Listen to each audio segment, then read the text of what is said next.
So Bank of America saying that they're going to still be in London. Is that like a vote of confidence in Brexit, or is that just them like diversifying where they're located? Well, this was one of these sort of big debates, it seems like, that's happening at all of the big banks. Yeah. But Bank of America, it had leaked out that they were really considering exactly what they were going to do in London. It does feel like a vote of confidence. Didn't they already lease areas in Dublin and Paris too? And they've got a big operation in Dublin, and Brian Moynihan said they're going to do a fair amount in Dublin, but they also have a big facility in the city of London. It's a big, new, fancy place. And, you know, and this does come as we've heard from Wells Fargo, we've heard from Sumitomo, we've heard from some others. Northern Trust apparently is looking for more space. So maybe trending a little bit in the right direction, at least from the financial services So that's industry. trending the right direction. Now let's talk about Unilever. Exactly. Yeah. Financial Times today with this big report out. Unilever's thinking about consolidating. They have two headquarters right now, two boards of directors. They're thinking of putting it all together. They might leave London, and that's Unilever House. That's a big deal. And that would go to Rotterdam, which is not a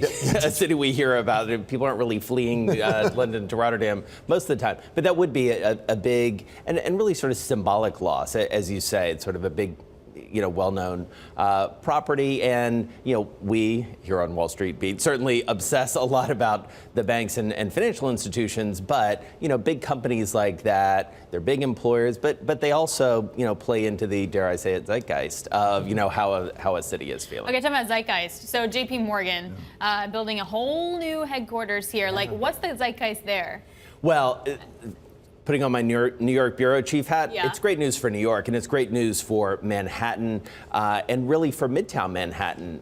Park Avenue is such a central thoroughfare, but those buildings, I walk up and down them every day. So do you, as we go back and forth to Westchester. And some of those buildings are a little bit.